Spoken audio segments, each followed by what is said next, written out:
It's almost a month since the United States and Israel launched joint strike on Iran, killing supreme leader of Iran and triggering a wave of retaliatory missile and drone attack across the Gulf. Every day, new update on war is coming up, and the latest when I record this is that Iran is planning a toll of $2 million for every ship that is passing through Hormuz Strait, and US has threatened to attack every energy field of Iran. In today's episode of Logistically Speaking, we look at how a war that began in the Gulf is now being felt in every boardroom, port, airline hub, and household that depends on global trade.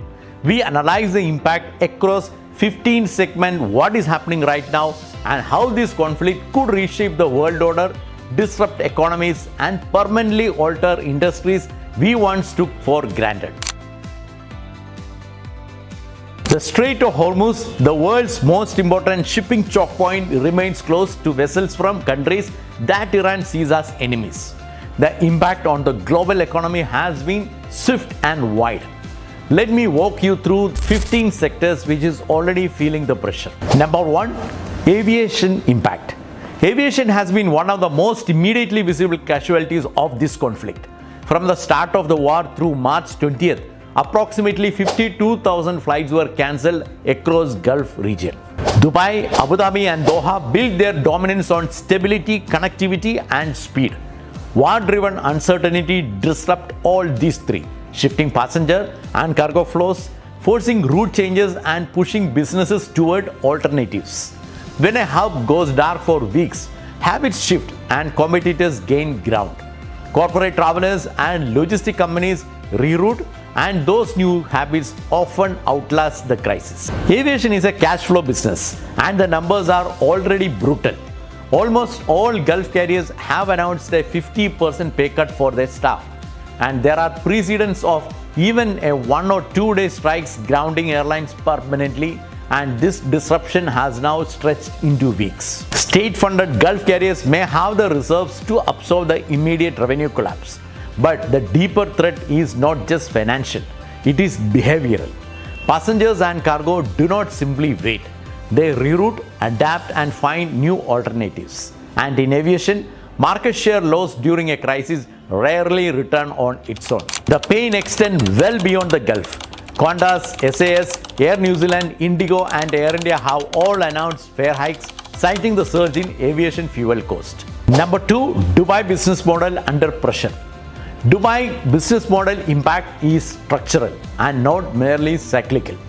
Dubai built its identity on one word: stability. It's the entire economic model as a logistic hub, a financial center, a luxury destination, and a magnet for global capital all depends on the confidence that nothing like this happens here. That confidence is now being tested at an unprecedented level. Analysts at Zayed University want, if this continues for another 2 or 3 weeks, the foundation of Dubai's economy, that is aviation, real estate and expatriate business, all will be structurally shaken. Number 3, the financial center threat. Stock exchanges in UAE and Kuwait suspended trading as the conflict escalated. Citibank, Standard Chartered and HSBC all closed their branches and shifted to work from home arrangement. The Guardian reported a mass exodus of foreign nationals, with Indian businessmen moving funds to Singapore. If the conflict continues, expect a quiet but consequential capital migration. Singapore and Hong Kong, far from Gulf volatility and already dominant in banking, finance and commodities, are the natural beneficiaries. Both have the infrastructure, institutional depth to absorb displaced capital quickly. But the crisis also creates an opening closer to home. Saudi Arabia has been actively positioning Riyadh as the Gulf's financial hub, and prolonged instability in Dubai could accelerate that ambition. A weakened Dubai is paradoxically Riyadh's opportunity. And watching all this closely with characteristic patience is Shanghai. Number 4, port logistics. Jebel Ali is one of the world's busiest transshipment hubs. Right now, it is operating in slow motion. In the freight offices and custom yard around the port, staff are on half salaries with no clarity on what April holds. No vessel to discharge, no cargo to clear, no invoices to raise. But salaries, rent, warehouse leases and equipment finances do not pause. For the freight forwarders, custom brokers and last mile operators, a 4 to 6 week revenue gap is not just a cash flow problem, it's a survival crisis. What is unfolding now is larger in scale, faster in onset, and more geographically concentrated than either COVID or the Red Sea crisis. The region is losing hundreds of millions of dollars per day in logistic activity alone. And the structural threat is already taking shape. Jeddah and Dammam are actively positioning themselves as alternative hubs for Gulf cargo distribution. Saudi Arabia does not need to manufacture this opportunity. This crisis is handing it over to them. Jebel Ali's dominance was built over decades. It could be quietly eroded in weeks. Number 5. Hospitality and tourism in free fall. The hospitality sector reacted within hours of the first strike.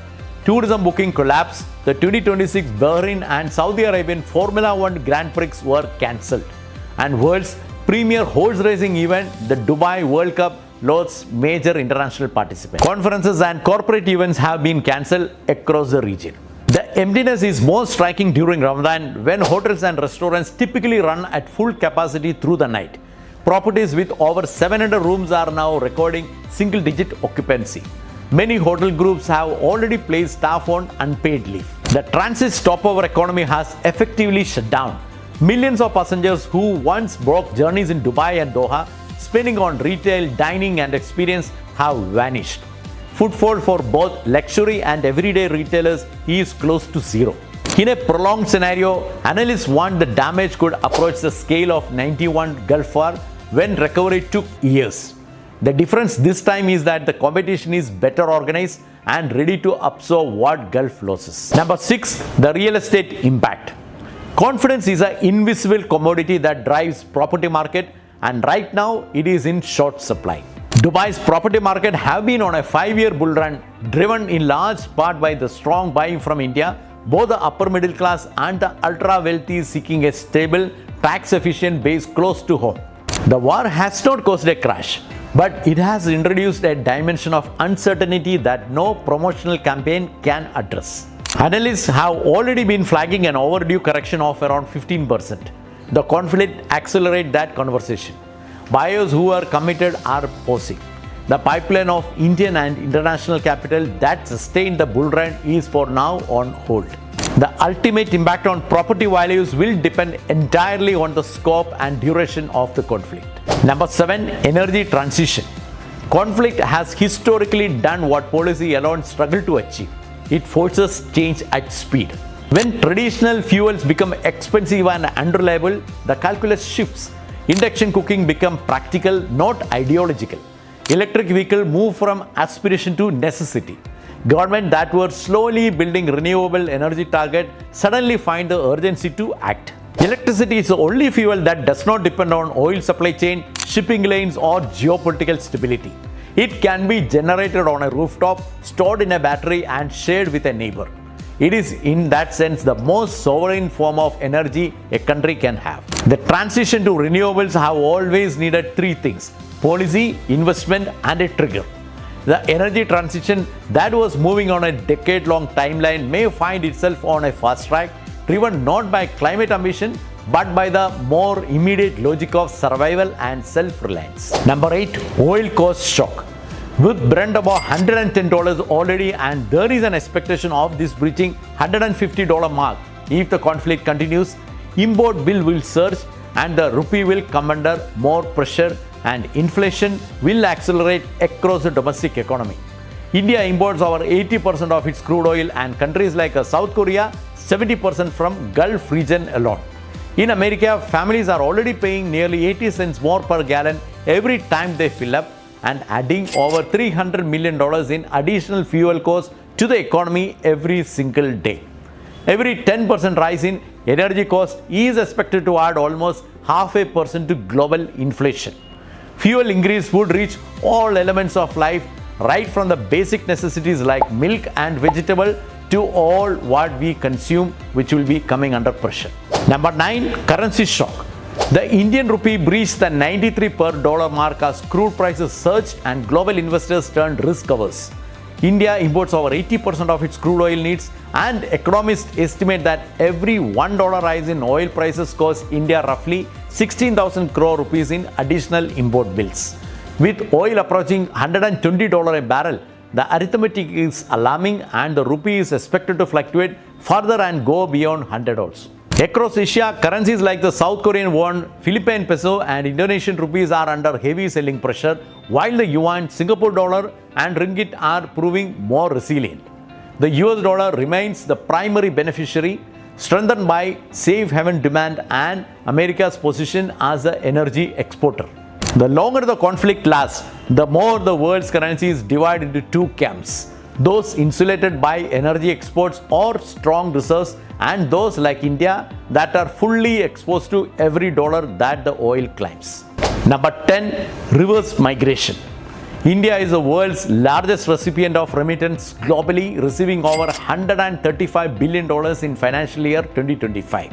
The Gulf countries account for approximately 38% of that. That is over $51 billion annually. The UAE alone contributes nearly 1/5 of India's total remittance inflows, second only to the US. 9 million Indian nationals work across GCC countries, concentrated in construction, logistics, hospitality and retail, exactly the sectors hardest hit by the conflict. The impact on India is direct. Layoffs and job uncertainty means lost remittance at one end and returning workers at the other end, who would increase domestic job pressure. Number 11. The broader impact. The economic fallout extends far beyond the Gulf. South Korea, which imports nearly 70% of its crude from the Middle East, activated a $68 billion emergency stabilization fund as fears grew over a potential LNG shortage within days. Bangladesh, Pakistan and the Philippines have all announced energy rationing measures, with governments cutting working weeks and closing school so that energy can be saved. The stock market fell from Seoul to Dubai. South Korea's stock market crashed 12% in the worst weekly performance since the 2008 global financial crisis. The war has landed in a global economy already navigating tariff, post-pandemic debt overhangs and inflationary pressures that central banks had only recently begun to contain. For wealthier Asian importers, stabilization fund offer a buffer. For poorer fuel and food importing nations like Africa and South Asia, the same shock arrives faster in the form of higher household prices, fiscal strain, and the risk of rationing or unrest.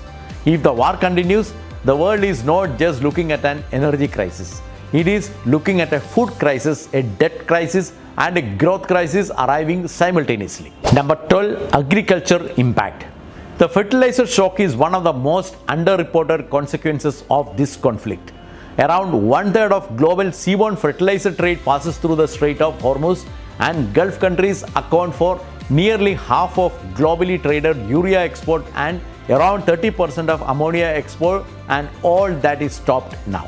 Urea prices have risen to level that not seen since Russia's invasion of Ukraine in 2022, and this is hitting at the worst possible moment, right in the middle of spring planting season when fertilizer demand peaks globally. Almost half the world's population depends on food grown using synthetic nitrogen fertilizers, and unlike oil, there are no strategic stockpiles to buffer a prolonged disruption. Farmers will be forced to underapply nutrients, and translating that into yield losses 6 to 12 months downstream. So the war that began as an energy crisis is quietly becoming a food crisis too. Number 13. The structural shift. Every major disruption accelerates change. Saudi Arabia is increasingly diverting oil exports via East-West pipeline to the Red Sea port of Yanbu. The UAE is routing export through its Abu Dhabi pipeline to Fujairah on the Arabian Sea. But these corridors, long seen as a backup infrastructure, can only cover 30% of the output at the maximum. The business case for renewable energy, electric cooking, and energy diversification, which governments were advancing gradually, has become urgent. China, notably, is more insulated than most, having spent years building renewable energy capacity and diversifying hydrocarbon supplies and, of course, accumulating strategic reserves. Insurance cost explosion. One invisible but powerful impact would be war risk premium rise, which would result in shipping rate and airline rate increases. Insurance premium, already at 6-year high before the conflict, have made transit economically unviable for most commercial operators. This cost explosion would push up the prices of goods, cost of travel, and would impact overall inflation. Number 15, the shift away from dollar. This conflict would impact the strength of petrodollar. I have already made a video on this 2 days back, and the link I have given in the bio. With Iran allowing Chinese yuan traded ship to cross the strait, yuan's status as a reserve currency would go up. As per experts, 55% chance is that after the conflict, it would be a divided world where Western countries would continue to buy in US dollar and Asian countries would shift to Chinese yuan. 4 weeks ago, all this was still a scenario analysis, a risk model, a hypothetical one. Today, it is real. As per analysts, this has become the worst global energy disruption since at least the 1970s. It has grounded tens of thousands of flights, paralyzed one of the world's most critical shipping channels, cut Gulf remittance to millions of families, halted sporting events, emptied hotels, and triggered emergency government measures from Seoul to Dhaka. And it's not over. The question that every business leader, trade economist, and logistic professional ask is, what does your supply chain look like if the strait remains effectively closed for another 60 days? Which of your energy assumptions need to be rebuilt from scratch, and how exposed you are? Because the fundamental essence of the past 4 weeks is that in a globally connected economy, no war stays where it starts. The shockwaves travel further than the missiles. Thank you for watching till the end. Look forward for your comments. See you next week.